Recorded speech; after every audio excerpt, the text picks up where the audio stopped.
Landon nga Diyos, salamat sa imong labas nga presensya. Tinuod gayud nga ikaw kanunay nag-uban ka namo pinaagi sa imong espiritu. Salamat sa balang hikap, sa kadasig, sa pagligdoon. Karon na pong taknaa o Diyos, kami mamalantog sa imong pulong tuguti nga makakaplat kami mga labas ng pagtulunan, masuta gayud namo ang imong pulong, ang imong kabubuton, unya makakaplat kami application niini sa adlaw-adlaw. Nagpasalamat kita ko Ginoo, nakauban sa imong pagluwas kanamo, padagayday nimo kanamo ang naghingapin nimong grasya. Salamat sa pag-amping, salamat sa lugway, ug salamat usab Ginoo sa panalangin sa adlaw-adlaw. Kini among pag-ampo sa ngalan ni Hesus. Amen. Now, karon na mga igsoon, atong ipadayon ang atong series of study sa Book of Matthew, no? Sa story ni Joseph and Mary, o nakuha ta dito mga pagtulunan niya.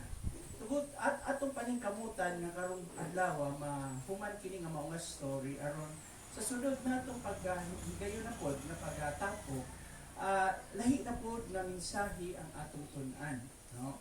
Sa karon na magsugod ta atong hinumduman mga igsoon nga sa atong pagtuon dito nagsugod ta sa Mateo 1, no? Ug atong gitagaan kana og ulungan or title, no?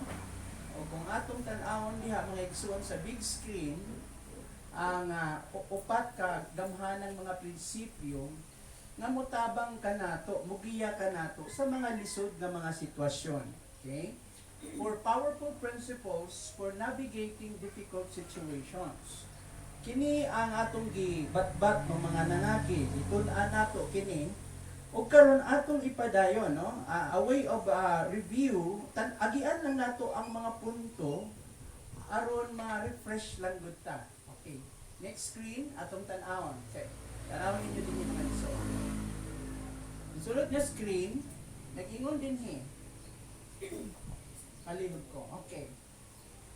Dili ni siya, sige. Dili ni siya mao. I think ang dito sa atong USB palihog ko, yung summary. Mao ba na? Summary. Sige ko na, pakiran lang.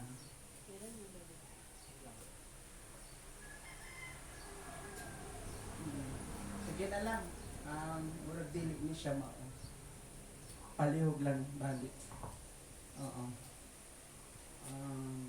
Ipaki-open ko na balik ang USB kasi nandun yung summary na to. There's so many changes nga akong gibuhat dito and hopefully makita na to, no?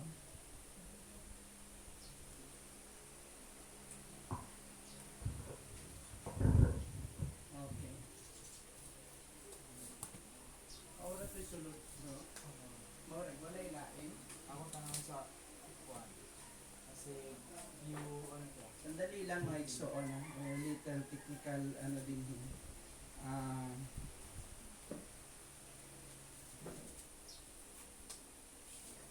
Sulod sa iyahan sa sulod yun sa USB. No, na. Mau dito. Okay. Gagamit na lang ho ako ng ano ng wait ka dito. Gagamit na lang ako ng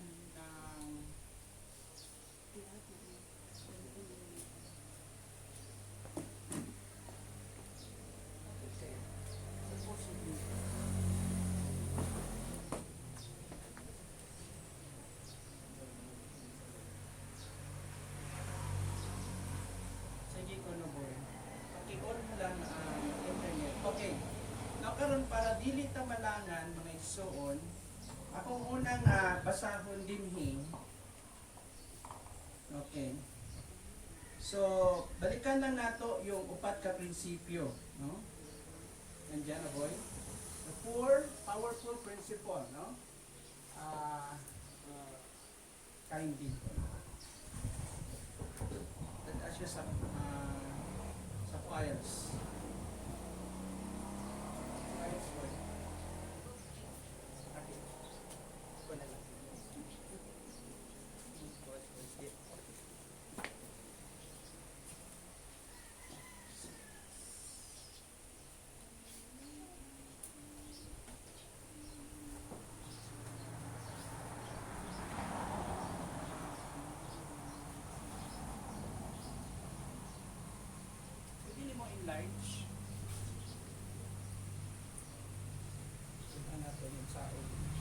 kabisado. Okay. Paano siya ang summary? Anong gusto na ko? Basahan ninyo yung summary. Kaya na i-portion mamaya, mutubag mo. Okay? Okay. Ingon din yung mga igsoon, mauna siyang upat ka prinsipyo aron pagpangita nato, no, sa atong direksyon bisan sa mga lisod na sitwasyon. Unya, ang unang-unang atong gitun-an o ma-refresh lang mo balik, ingon din study your situation with righteous intent. Sama ni Joseph, sa dihang na-encounter niya ang krisis kalit, nga nabalitaan niya na nagkalitlag panamkon si Maria, nagbabdo si Maria, o wala siya knowledge in advance sa maong sitwasyon. So ang iyahang unang reaction, iyahang giobserbahan na malandong siya. So yang tun-an ang iyang sitwasyon, unsay the best possible move nga iyahang buhaton or mingon natong iyahang wise resolve in that particular situation. So the first thing we have to do is to study our situation with righteous intent. But pasabot, nagpabiling gyapon ang Diyos noon o godly nimo nga intention of doing things, wala ka na attempt na mo judge o mo react impulsively o moingon natong imong with the spirit of vengeance because you felt you are being betrayed. Tungod kay imong pamati nagluib o dili na himong matinud-anon si Mary to Joseph. And so si Joseph wala siya ning react. Instead, he maintained his righteousness. In fact, the Bible tells us he was a righteous person, a righteous man. And so with that statement, makita na to ang iyang reaction na he always chose to do what is righteous, what is straight, what is acceptable or pleasing to God. Despite na dili siya kasabot sa sitwasyon. So study the situation with righteous intent in verses 18 to 20. The next point atong gitan-aw sa second point naman, sa mga lisod na sitwasyon, we have to recognize God's involvement in the midst of chaos. Buti pasabot sa mga panahon nga lisod. Si Joseph, niining panahon na malandong siya. O sa iyang pagpamalandong, nakatulog siya. O sa iyang pagkatulog, ang Ginoo, nakita ang maong kasing-kasing ni Joseph.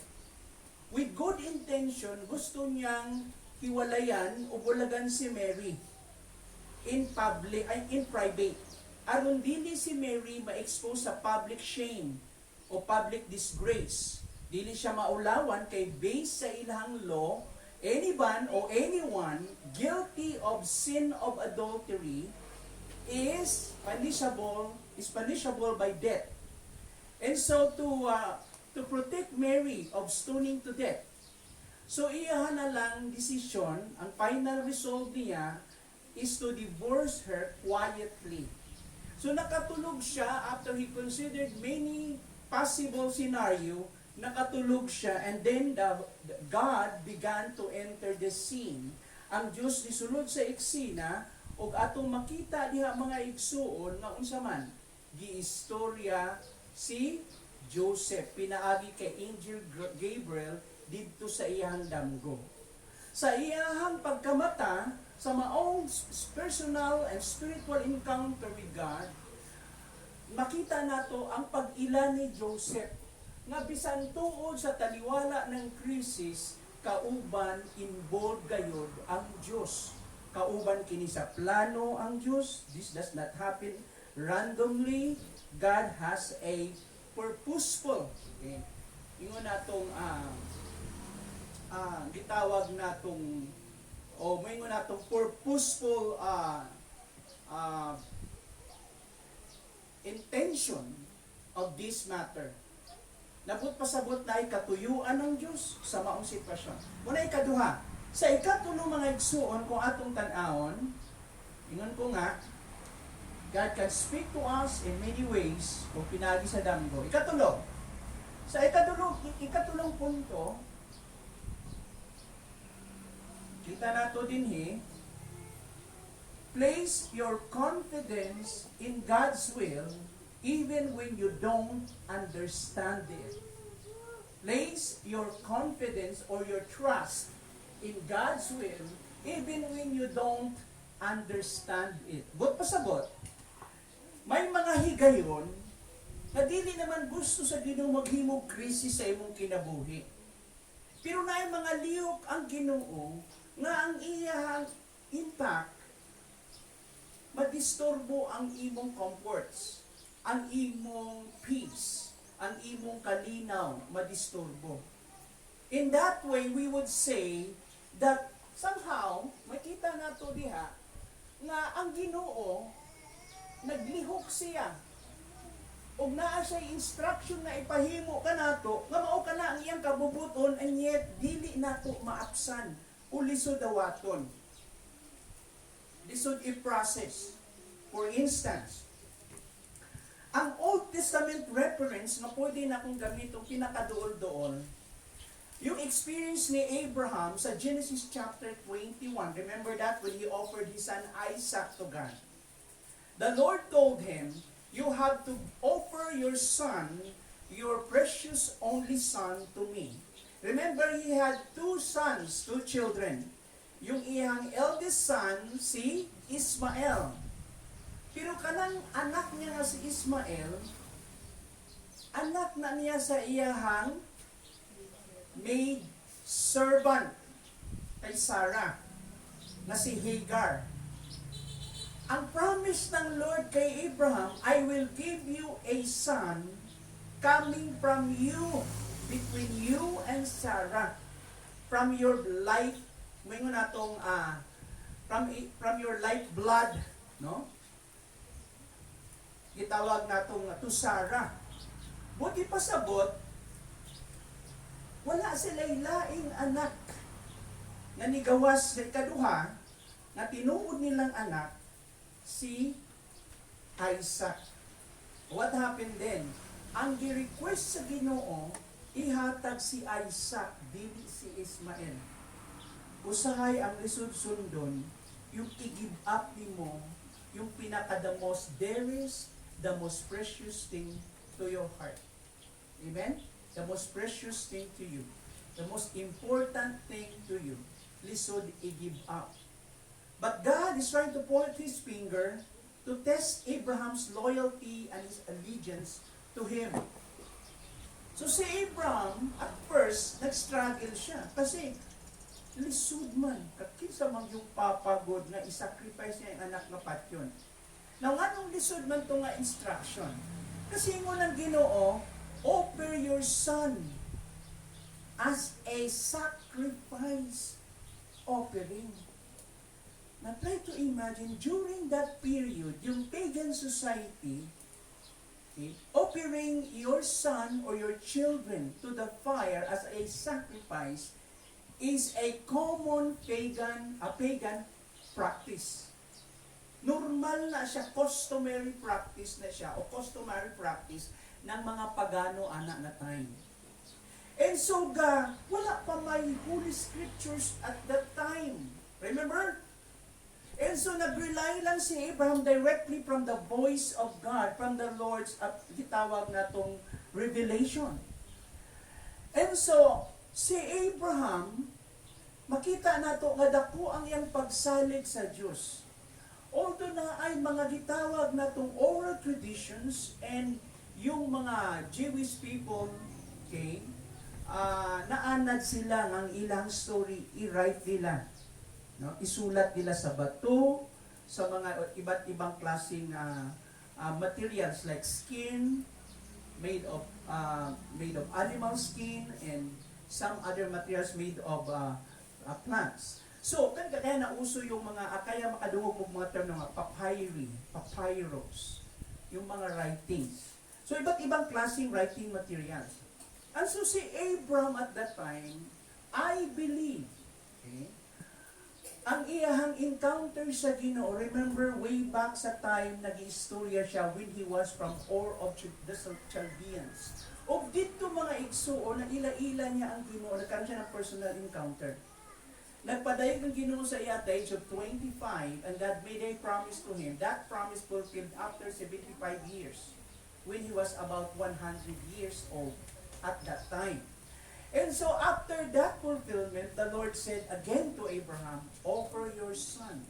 So si Abraham, galisod siya o process, nauna sa Ginoo ba ning akong nadungog nga tingog. It seems gusto man sa Ginoo. Mura man o may mo natong contradictory sa akong nasabtan. Maybe siguro animal sacrifice, not human sacrifice. But despite of the fact that he cannot grasp or even understand, sa maong giingon sa Ginoo sa iyaha, nagsalig siya sa iyahang kasinatian sa Ginoo, nga ang Ginoo mo istorya sa iyahan niya tayo. Garilay siya dito sa Ginoo. Unya mga igsuon, nakita niya na siyang pagsalig sa Ginoo, tungod kay dako ang iyahang paghigugma sa Diyos, na kaya na niyang i-give up ang iyang anak. With that hope na one day, buhion o balik sa Ginoo si Isaac. That was in the mind of Abraham, that one day, Isaac will be resurrected or restored to life. Mao ka na ang iyang nasabtan. And then ingon si Isaac, Father, asa ang sacrifice? Sabi ni Abraham, the Lord will provide. Yahweh, Yera, the Lord will provide the sacrifice. And so, coming from His trust na ang Ginoo mismo, in His divine providence will intervene o nagsalig lang siya nga after this sacrifice made, si Isaac will be raised up again. Pero makita nato diha na test of faith kato. Unya, the story tells us na ang Ginoo indeed provided a sacrifice. Ang Ginoo naghatag ng sakripisyo. And that is a type of the sacrifice foreshadowing the perfect sacrifice of Christ at Calvary. Yung act ni Abraham at the Mount Moriah, the exact place where Jesus was crucified in that Calvary. In that gitawag natong mountain of skull or Calvary. So atong makita niya mga igsoon, usahay ang Ginoo na mga instruction nga lisod siya sundon. But that is exactly the will of God. Why is it difficult for us to obey? Tungod kay usahay manggod. Naanad ka sa mga normal o yung comfortable type of obedience. Amen?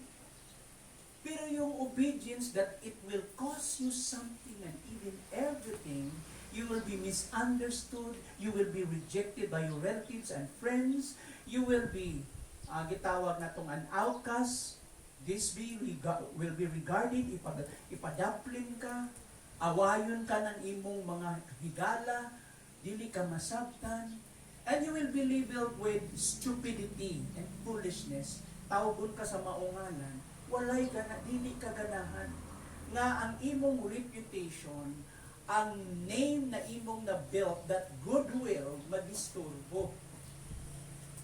That good name. Now, karon, kinsa sa ato naka-experience sa inyong encounter sa Ginoo na ang Diyos na usahay ipag-imo sa ato, na lisod sundon, taas ang kamot. I just want to communicate. Yan. Unya, nag-struggle mo, gatag o war mo, Lord, musulod ba ko, dili.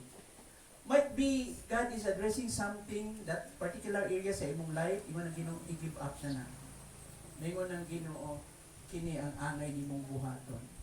Moingon ang Ginoo sa imo, this is a specific will. This is consistent to my teaching, to my scriptures, to my word. Obey this. Mga anang mga pagtulunan. Alam mo lisod. Labi na that it will cost relationship. Na usay maapektuhan ang imong relasyon sa mga tao nga suod sa imo. Amen?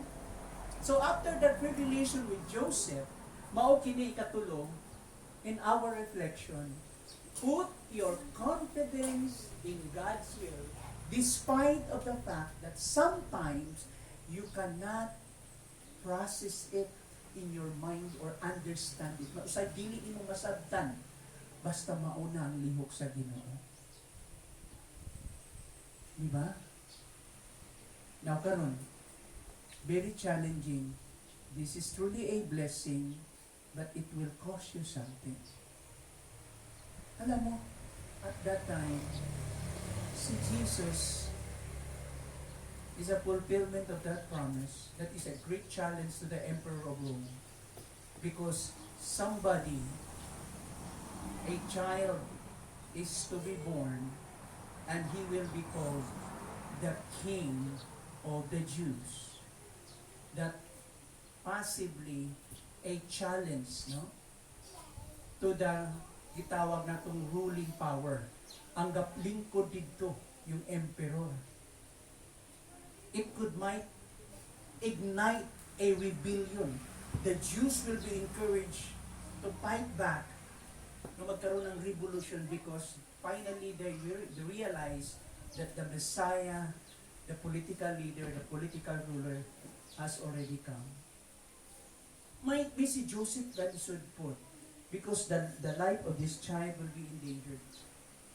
Nadaghan ang nag-attempt. Remember that sa story ni Herod? Mga 2 years old na mga bata, iyahang gipamasakre tanan out of his paranoia because he was afraid that might be this child will remove him from his throne. Tangtangon siya sa iyahang pagkahari because he was an Edomite. And the rightful king to the throne of the Jews might be from the line of the Jews, from the line of David, from the line of Judah. Kana siya. And so makita nato mga igsuon dinhi, adunay mga lisod na responsibilidad. No? So ibutang ang imong pagsalig sa kabubuton sa Dios bisan kung dili nimo masabtan kini. Mo ni atong gitan-aw diha. No karon. Atong basahon karon ang atong text. Tanaw sa Matthew 1:19 to 21 ang context, that is the background, no? Now, because of Joseph, muatras tagamay ha, pero dili na siya ang specific na verses sa atong point. Kung mahinumduman ninyo. Okay? Ni atras tagamay kay atong gitan-aw lang ang konteksto. Ingon dinhi, because Joseph her husband was a righteous man, or because Joseph, Mary's husband, was a righteous man, and did not want to expose her to public disgrace, he had in mind to divorce her quietly. Mao kana ang nakabutang diha. And then, waiting.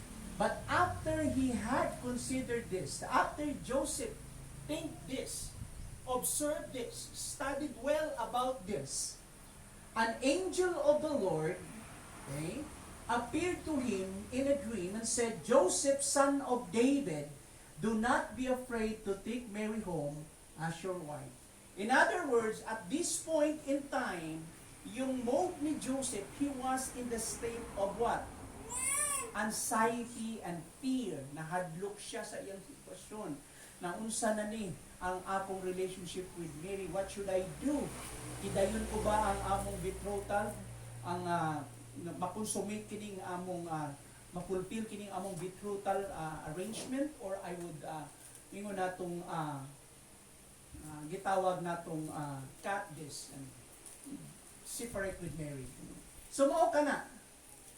Og ingon dia ayaw kahadlok, why? Because this conceived in him is from the Holy Spirit.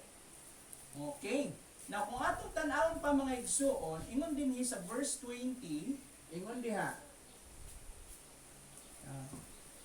Ingon diha, and he and in he and he will give birth, and she refers to Mary, and she will give birth to a son, and you are to give him the name Jesus, because He will save His people from their sins. So, gi-explain karon ng angel nga ang ipanangko ni Maria, ang ipanganak, ay ingon diha, usa ka batang lalaki. O ikaw, Joseph, is the responsible person, okay, to father him, and your responsibility is to give him the name. And that specific instruction, that name should be Jesus. Why? Because He will save His people from their sins. Pangutanon kamo. Kitsa gahatag og apelyido o ngalan sa bata. Kinsa? Sa isang dominant culture, a male dominant culture, nga ang dominante lalaki sa ilang kultura, kinsa ang gahatag o responsible nga maghatag yung ngalan sa bata? Ang papa. Di ba? Mauna mo ingon bitaw nga kanang tagaan mo apelyido ng bata. Tagaan mo ngalan ng apelyido. Ngano man? Kasi ikaw man ang papa. Nakataya sa iyaha ang nasa imong kamot ang iyang future good. You are a responsible person. But there was already given, a name given, nanay pangalan. Ang buhaton lang ni Joseph is to follow that instruction. Aron magiging legitimate ang arrangement. Amen. Magiging valid, acceptable under the marriage bond. Na ang anak, ipinanganak siya sa isang unsa man relationship na acceptable by law. Sa isang marriage relationship. Okay. So mao ka na. So si Joseph responsible na tagaan niya ngalan ng bata. Now karon, try to imagine anong sasabihin ng lahat ng relatives ni Joseph when they knew na wala pa nahuman ang maong betrothal period. Nagulat sila pareho. And they are duty bound. They are obliged to maintain their what? Their purity and faithfulness to one another, na magpabilin silang putli sa usag-usa. You know, that image of the relationship of Mary and Joseph tells us about the relationship of the church and Christ.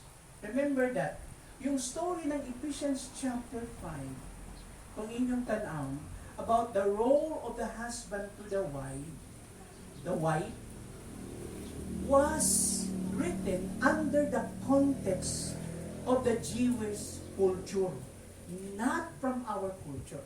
So you have to understand yung content ng maong message ng Ephesians para maintindihan nato saan galing si Pablo when he substantiate his message, yung content mismo ng maong passage na iyang giingon. Okay? For instance, pwede ba ninyong ubanan ako sa Matthew chapter 5:26? Tagaan ko lang ng theological application kini nga portion. No? Tanawa ang Ephesians chapter 5. Turn your Bible to Ephesians chapter 5. Naa mo? Mga igsoon. Ephesians. Epeso. Unya, ingon din hi mga igsoon sa portion ng relationship between husband and wife. Ingon diha,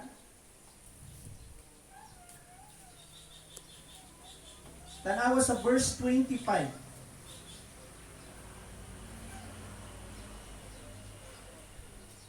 Akong basahon. Mga bana, higugmaa ang inyong asawa, ingon nga gihigugma ni Kristo ang iglesia. O gitugyan ng iyang kinabuhi alang ini. Do not afraid Mary, okay, to take as your wife. Okay, remember? Iyang gitugyan ang iyang kinabuhi alang ini. Verse 26. Gihimo niya kini, take note. Kinsa may gihimo? Ang si Kristo ang gisgutan din he. Mga bana, higugma ang inyong asawa, ingon nga gihigugma ni Kristo ang iglesia, ang church, o gitugyan ang iyang kinabuhi alang ni ini. Kinsa nagtugyan? Si Kristo. Gihatag ni Kristo ang iyang kinabuhi sa iglesia. Na verse 26. gihimo niya, kinsanin niya, ni Kristo. Gihimo ni Kristo, kini aron sa paghalad sa iglesia ngadto sa Dios, human niya kini hugasi sa tubig uban sa pulong. So there's a period of purification. O yung gigamit dinhi ang spiritual gitawag na tong dimension of this relationship between husband and wife, yung relationship ni Christ sa church. Nga iyahang giputli ang maong iglesia o iyahang gihugasan kini pinaagi sa tubig o sa pulong. Okay, ang common translation ini and majority of scholars agree in this passage. Ang water din is symbolic of the word. Ang water, maka-cleanse siya sa physically. Yung literal na water. Pero dili siya maka-clean, okay, maka-limpyo spiritually. So, ang waters is a symbolic of the Word of God. Wala na ko'y time para ihatag sa inyo tanang reference to expound this portion. Ang idea lang, ako nang ihungit sa inyo, that the water here speaks of the Word of God that can purify or cleanse us from all our sins. The sins that we committed. So tanang sala nato malimpyuhan, maputli kita pinaagi sa pulong sa Dios. Na anong konteksto ni ini? This is the period, remember, of betrothal. Okay. Kung imong tan-awon, kasal na sila sa papel, pero dili pa sila pwedeng mag-uban together. It requires 1 year. After na-consummate ang maong betrothal na tuman, then diha pa ang time of what?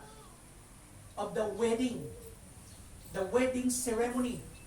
Then after the wedding ceremony, there will be about 1 week to 3 weeks of celebration of the wedding.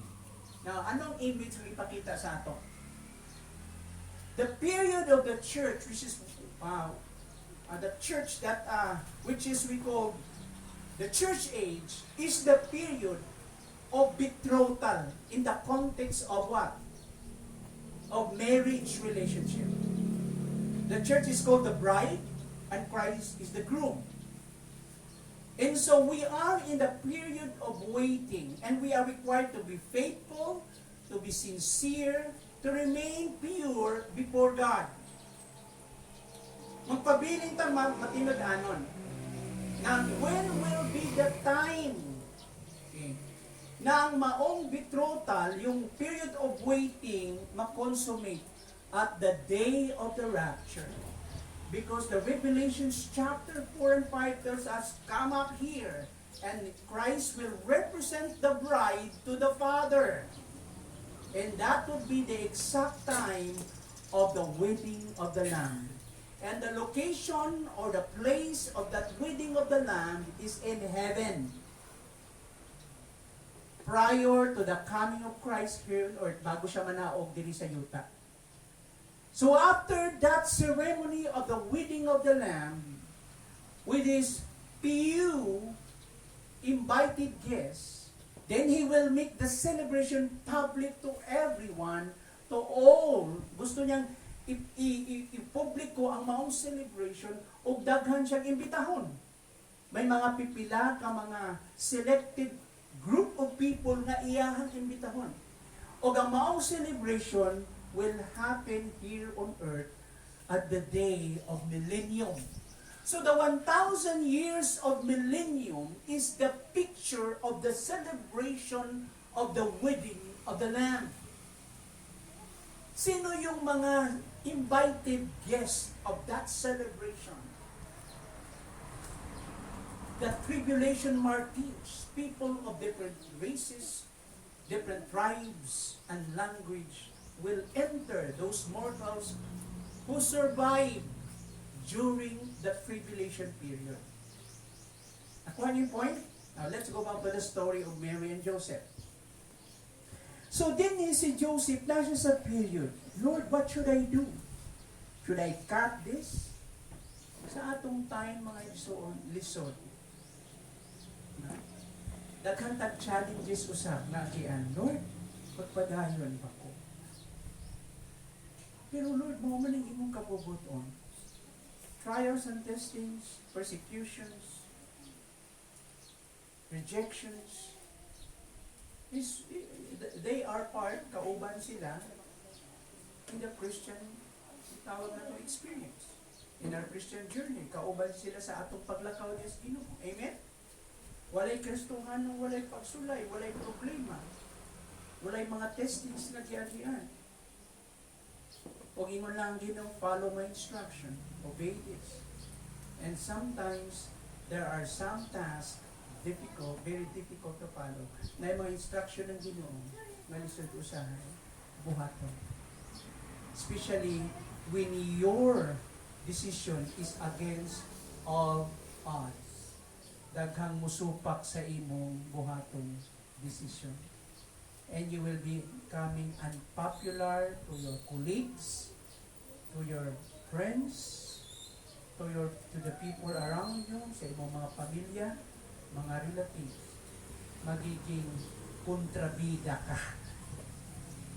Usahay. Dili tungod kay gusto nimo, but simply because you are a what? A righteous person. A person with godly ethics and morality. Tungod kay gusto nimo musunod sa Ginoo. Dili ka legalistic na ang imong kaluoy sa mga tao nga nabutaan sa kamatuoran. Pero nagpabilin ka sa imong godly conviction nga imong gibarugan, like Joseph. Mao kini mga igsoon. Now karon, padayon natong basahon kini. Possibly Joseph at that time anang higayuna was quiet, hesitant, gaduha-duha siya tingali anang time. Because if he would decide to formalize his commitment with Mary, kung dayunon niya si Mary, the relatives and friends and even the community at large would misunderstood him. Tingali kung dayunon niya si Mary, pero mo may instruction sa Ginoo God. Amen? Pero ang problema ko mauni. Who is your Lord? Asa ba ka mas malipay? Kinsa bang gusto nimong mahimuot? Ang mga tao sa imong palibot o ang Ginoo? This is the challenge. Amen? O Joseph, ang tanga mo naman. O Joseph, you're stupid. No? You have to do the right thing. Isumbong mo sa mga elders ng Jerusalem yan. Kasuhan mo. Amen? Parents might be also guilty because they tolerate this sin. This should not exist in our community, this kind of practice. This is unbecoming to our religious practice, Mary. Joseph. Si Joseph might be siya hesitant good siya, nabuhaton ka na. And so, Joseph and Mary could not run or hide from gossip. Dili sila makatago sa mga chismis, sa mga marites. No? And probably, they might become the talk of the town. Sila'y may mong sumsuman sa community. Amen? Galakaw si Joseph po na ulo.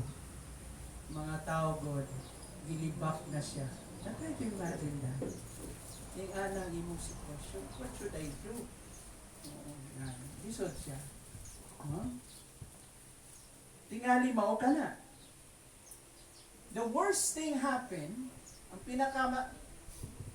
malubha na mahitabo, o masamang mahitabo, o grabing mahitabo, that they might be rejected by their own people. Pwede silang i-reject.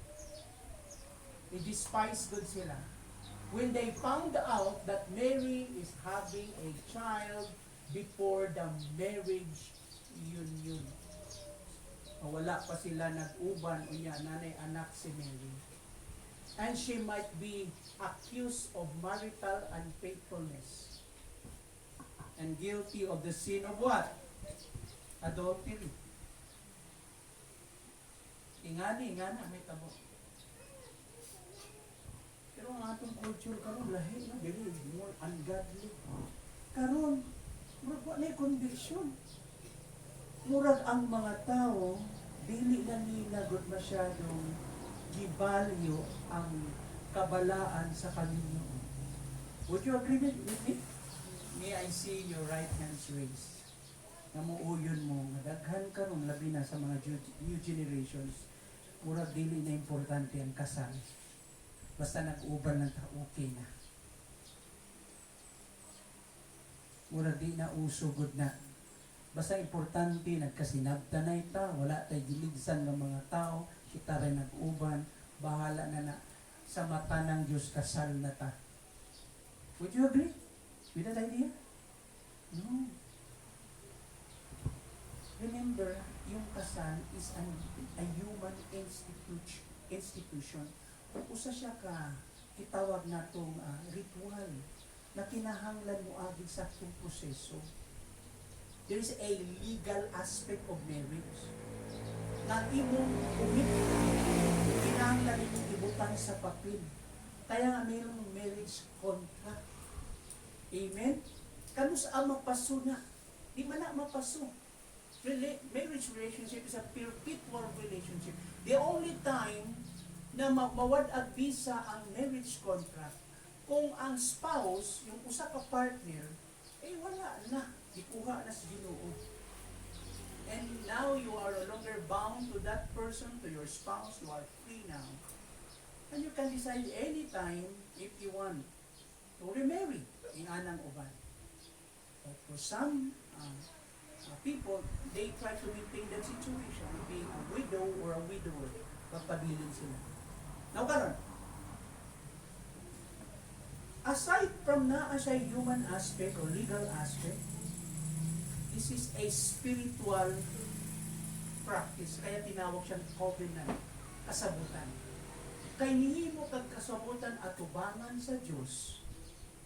Okay? Dili lang atubangan sa imong spouse, sa imong partner, kung dili atubangan sa Dios. O ang mga tao ng tambong, sila ang saksi na naghimo ka sa maong commitment atubangan sa Dios. That is why marriage is both a contract and a covenant.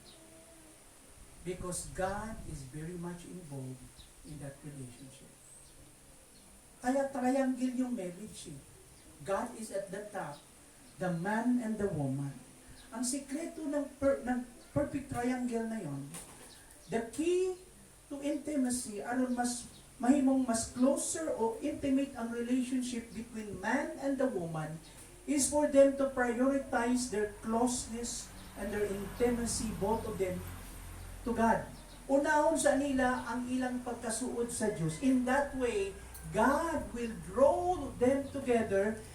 Ang Ginoo maoy mo, bira nila pareho paduol. Dili silang baningkamot sa usap-usap.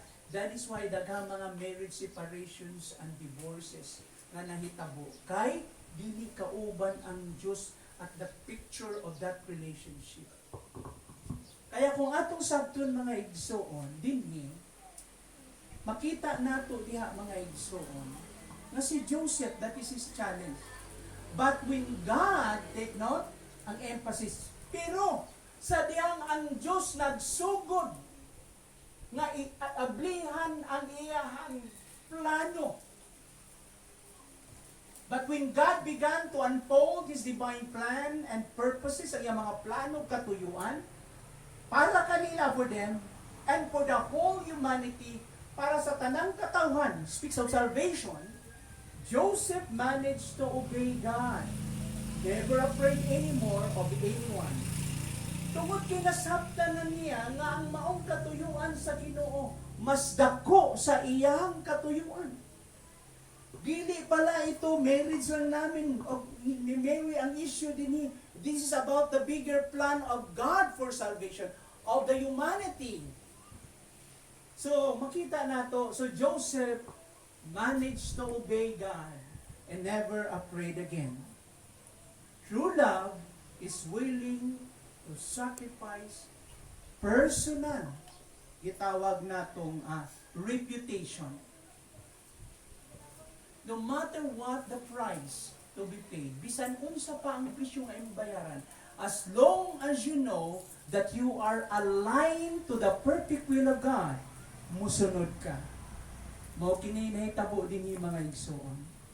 So sa Matthew 1:22, all this took place, kini tanan nahitabo to fulfill what the Lord had spoken by the prophets. Mao kini giingon ni Gabriel kay Joseph sa dihang nagdamgo siya.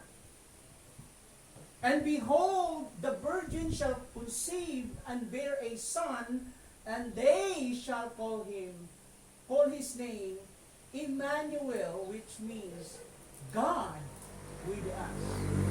So yung Matthew 1:22 tells us na yung pagpanangko ni Mary is what? Is part of the prophetic fulfillment. Is a prophetic fulfillment of the God's original plan. Nag-quote, kining gi-quote din ni Matthew, makita nato diha, is an Old Testament reference na adunay babae nga manangkon ug usa ka bata ug unya tawgon niya kini. In fact, sabi pa sa verse 22, sumala sa gingon sa propeta, no? Ingon diha, what the Lord had spoken by the prophet, nga ang Ginoo nakikistoya pinaagi sa propeta. Ug mao kini gisulti sa propeta nga ang bata tawgon siya sa ngalan nga Emmanuel. God is with us. Nag-uban ka nato ang Diyos. So the angel's message wasn't just comforting, dili lang kini makahupay, it was life-changing. Kini gayon, makapausab sa kinabuhi. Amen? It's transformational. The divine intervention revealed that this confusing crisis was part of God's eternal plan. Kini maong krisis, kauban, sa plano sa Ginoo. The incarnation of Emmanuel, the God with us. Mao ka na sa Mateo 22:23. Joseph could have walked away, instead, he stepped into God's will. Si Joseph pwede siyang mulakaw na lang. Tapos na ang relationship. Ayaw ko na ng daghang samok o daghang mga hagit o kalisod. And yet, mas gipili ni Joseph nga musunod sa Ginoo. He stepped into God's will. His confidence or trust was not anchored in understanding. Ang iyang pagsalig wala nakaangkla sa pagsabot lang, sa iyang tawhanong pagsabot, but in the character of God Himself. So ang iyang pagsunod sa Diyos, bisan tuon dili siya kaapas sa mga implication o epekto ni ining mga instruction sa Ginoo. Wala nakabase ang pagsalig sa iyang pagsabot, kung dili sa karakter nga ang Diyos matinud-anon, nga ang Diyos ay Diyos, o matinud-anon sa iyang saad, o ang Diyos ay buutan, o dili mo himo ang Diyos o dautan. Mao ka na, mga igsoon, ang atong makita dinhi. So, in other words, sa ato usab nga mga higayon, when you face overwhelming consequences, let your confidence rest in God's sovereign plan, not your own clarity. So kung ikaw po mo agi sa maong mga consequences o mga epekto ni ini nga grabe, ibutang ang imong pagsalig diha sa Ginoo. Diha sa iyahang gamhanan plano ug dili sa tungod kay nasabta nimo ang mga butang. May mga butang usay sa pagsunod na dili dayon diha i-explain sa Ginoo ang detalye. Usahay will take years as you process the will of God. Hinahinay, very gradual, i-unfold sa Ginoo ang iyahang plano. Hangtod makita nimo sa unahan ang mas dakong plano sa Diyos.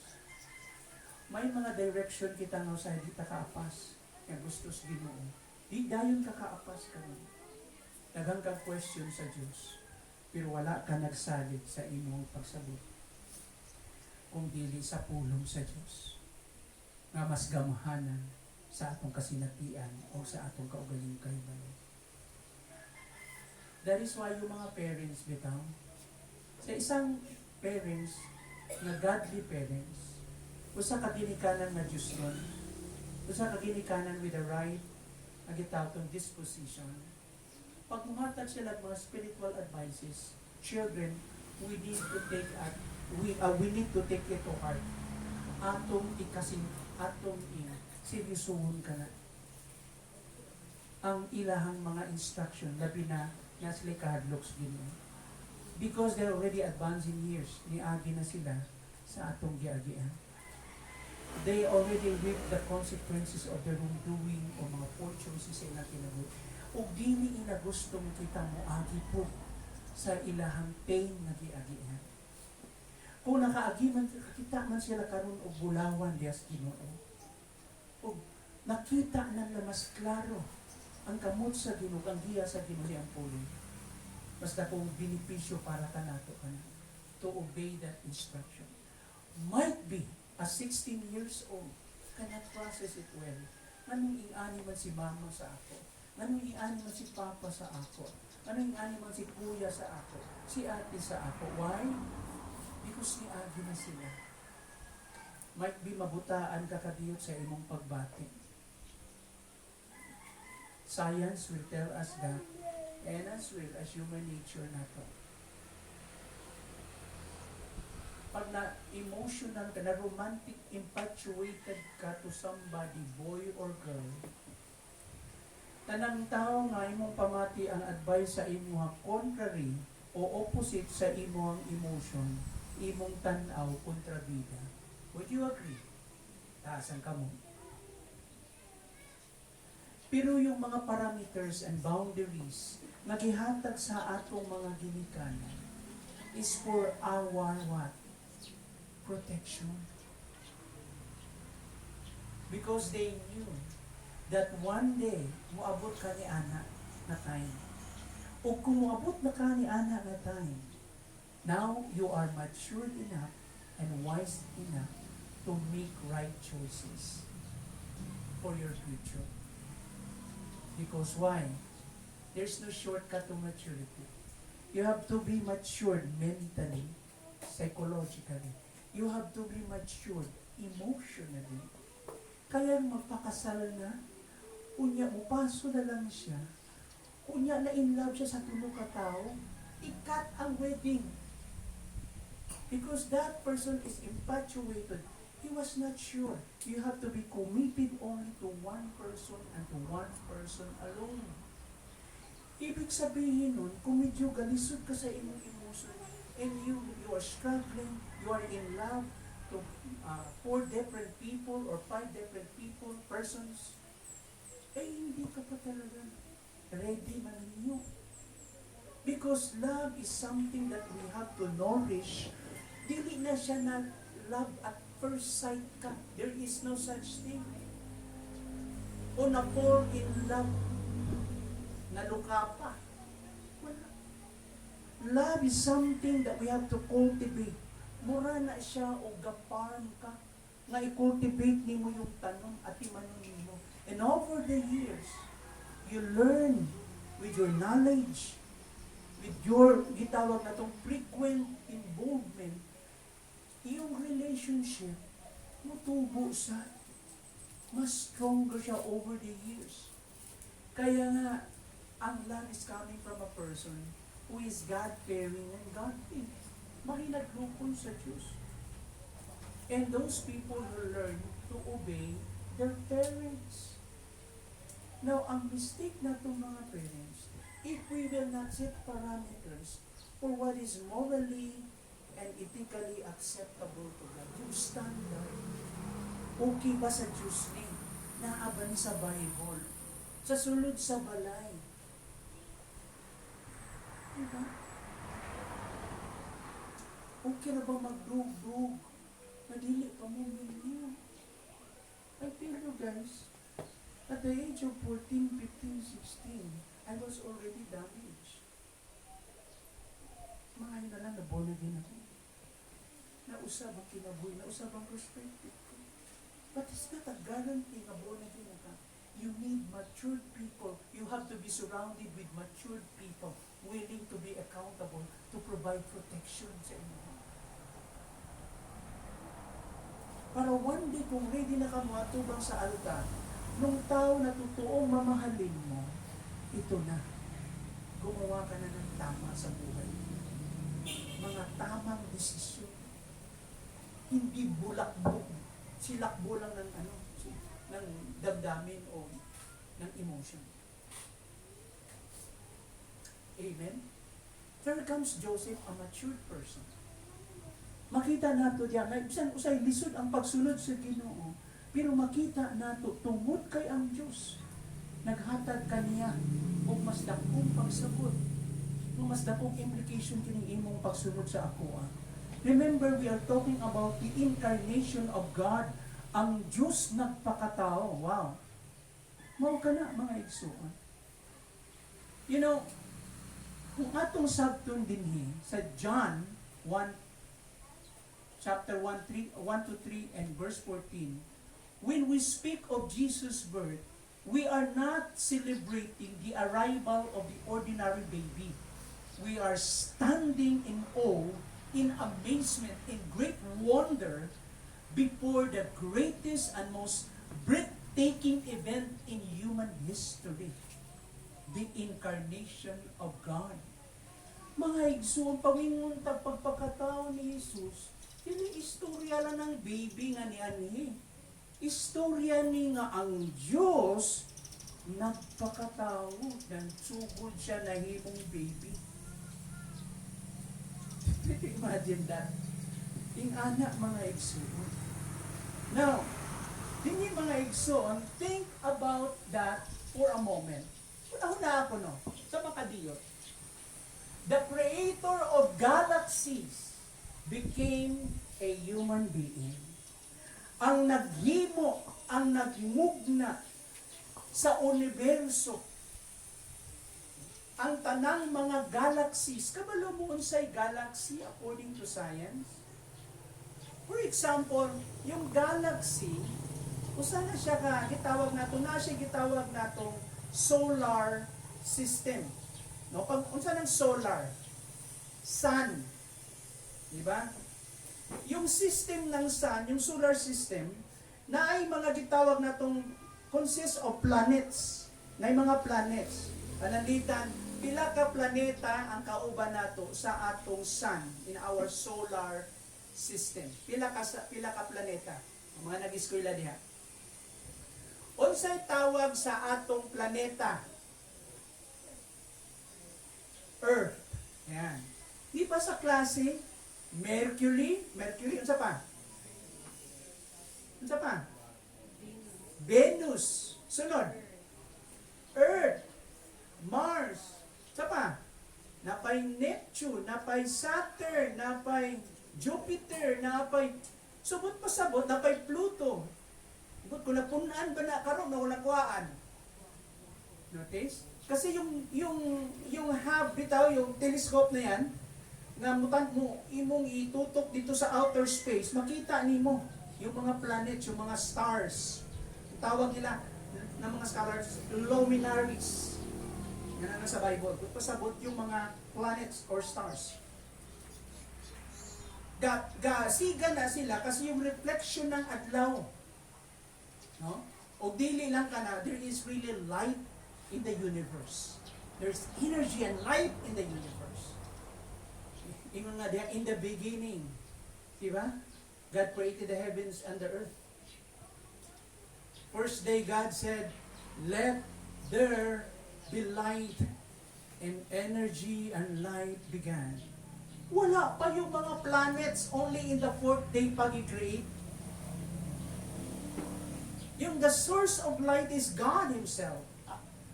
Natanaw mga igsoon ko, imong tanawon diha, sa isang solar system, daghang mga galaxies. Ingon ng mga scientists, mga astronomers, mga scientists, nag-ingon sila na kining atong solar system, isa pa lang ni. We have countless of galaxies. Anong tawag ng galaxy na to? Is called a Milky Way. Ano yung atong galaxy? And there are plenty of galaxies in the vastness of the entire universe. Countless of galaxies. Siguro gamay na kaayo ang atong galaxy. Ang ana lang kadako sa dili masukod-god na space. Now try to imagine who created the space and the entire universe. God. The God who created galaxies became human. Nahimong tao. That's the the greatest story ever told. The God became a man. Ang Diyos nahimong tao. Now try to think about this for a moment. The King of eternity wrapped himself in fragile skin. Ang hari, ang Diyos mismo, the King of eternity, ang walay kinutubang Diyos ng hari ko. Iyang unsa man, giputos ang iyang kaugalingon. Ug unsa man, usa ka unsa man, normal good na skin, a very fragile skin, masama para nato, sama-sama nato. We try to imagine, ang Diyos, gitugutan niya, na mo experience siya, na mahimo siyang tinuod na tao, kita kaapasana. Ito yung role ni Joseph of Mary. Now I try to imagine that, ilansang sa Zacchaeus, nagpakamatay siya. And yet he is the King of heaven, the King of eternity. Try to think about this for a moment. The voice that spoke stars into existence learned to cry in a manger. Remember, the triune God from eternity past decided to create the entire creation, yung universe. They decided to create humans and the entire animal world and botanical world. Kanang klaseng creation makita natin. Gidesisyonan na ng triunity, triunity. The Father, the Son, and the Holy Spirit. From eternity past, the Son already decided.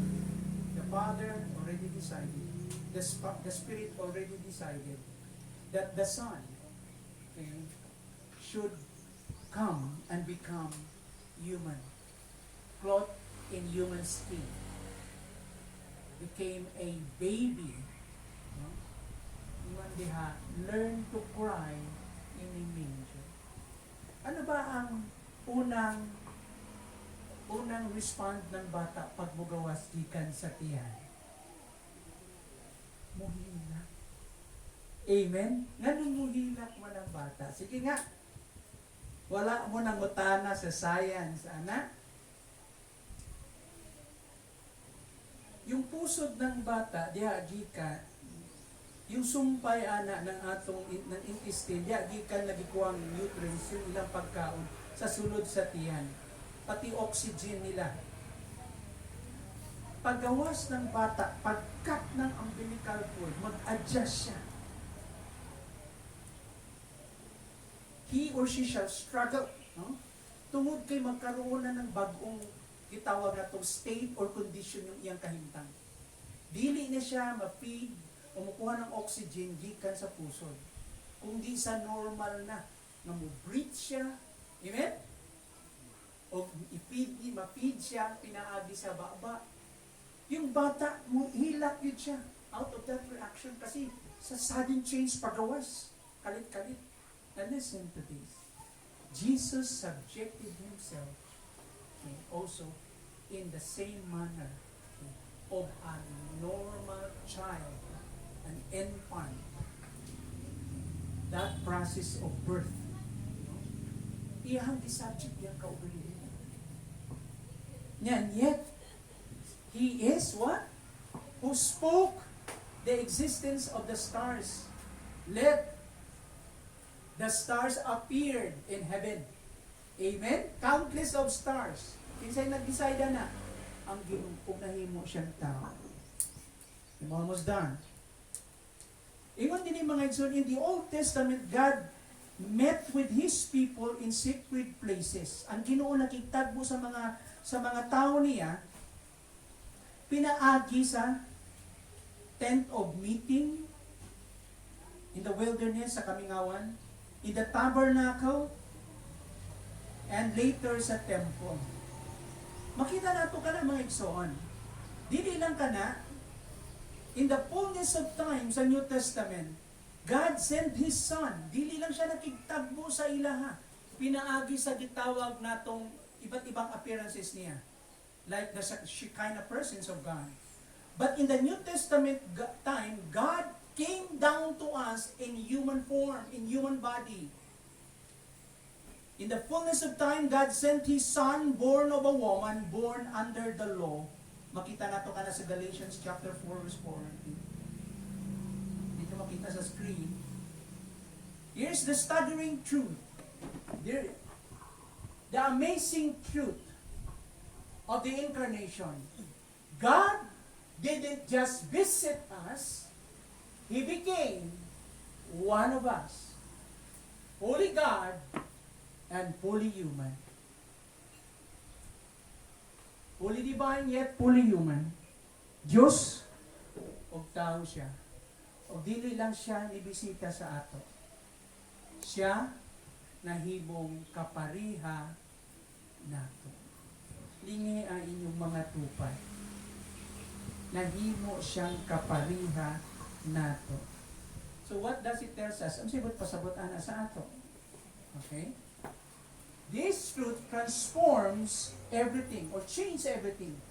God with us, not distant, but present. Ang Diyos, dili siya layo kanato. Siya ay kauban nato.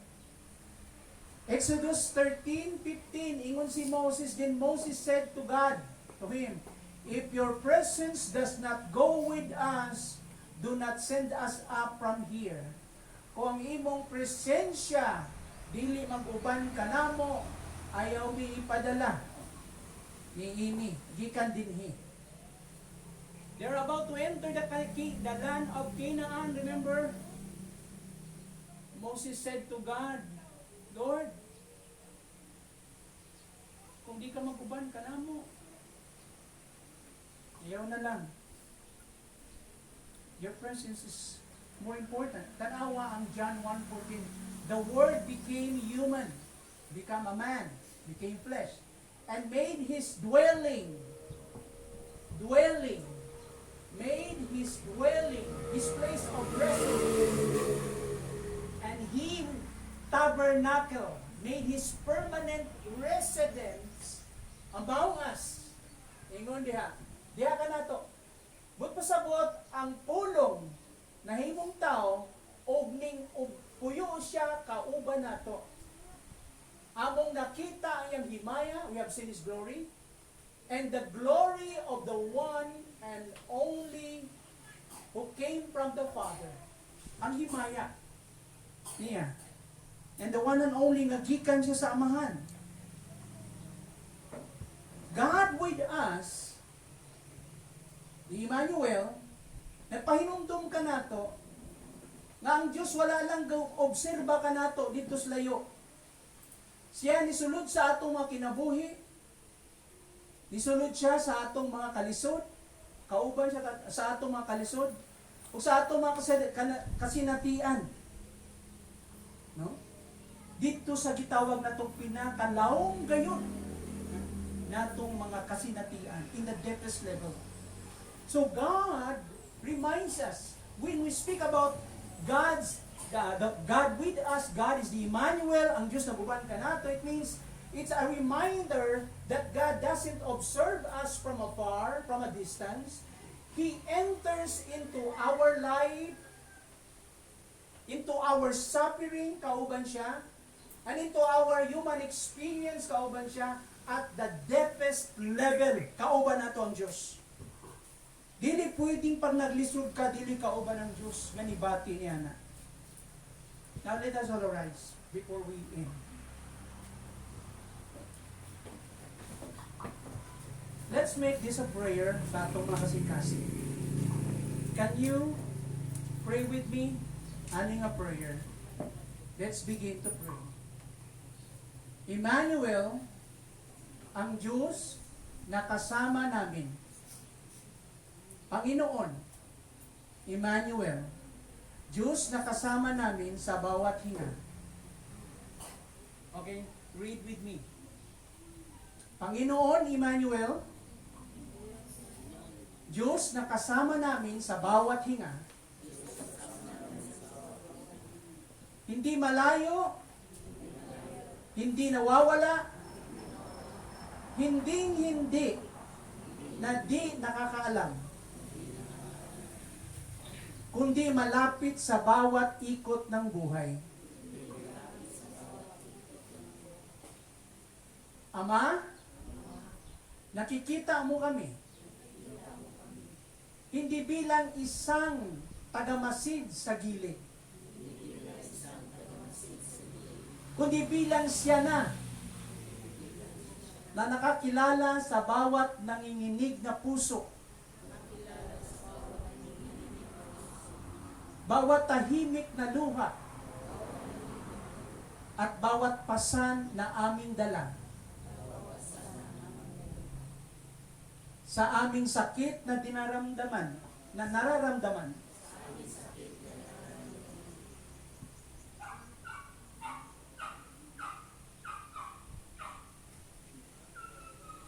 Panginoon,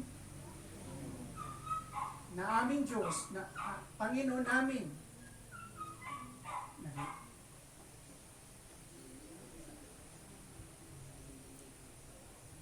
nabasa ka ninyo? Okay, let's concentrate. Hindi dahil sa tungkulin mo kong gawin, kundi may pusong nakaayon sa aming takot. Kapag ang boses ng pag-alala ay lumalakas, turuan mo kami, muling alalahanin, nakikinig ka na may mapagmahal at habag.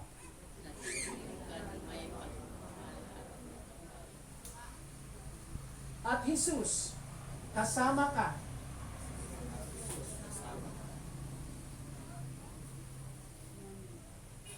Kasama ka namin sa paglalakad, hindi nauna para mamuno ng mag-isa, hindi sumusunod sa likod lamang, kundi kasama sa bawat hakbang. Sa liwanag ng tawa,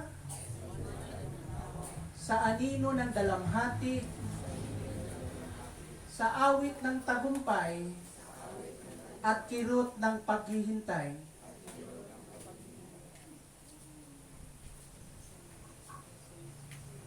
I hope mabasa pa nato itong salamat sa presensyang natili, sa pag-ibig na hindi lumilingon, sa kapayapaang banayad na bumubulong, hindi ka nag-iisa. Iyong presensya ang aming pamumuhay. Naway pag-aanin ang pag-asa ang aming pananaw.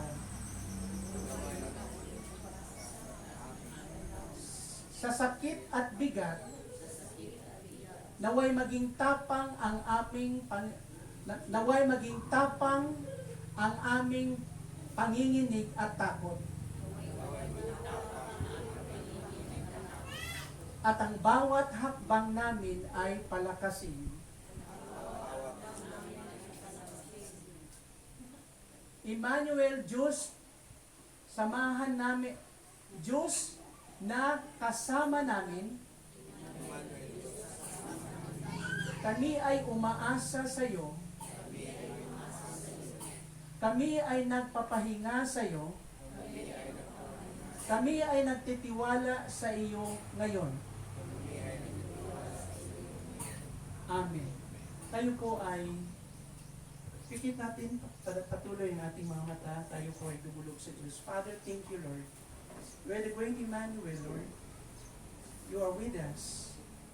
You entered into our lives, including in our suffering, including in our human experience, the most deepest way.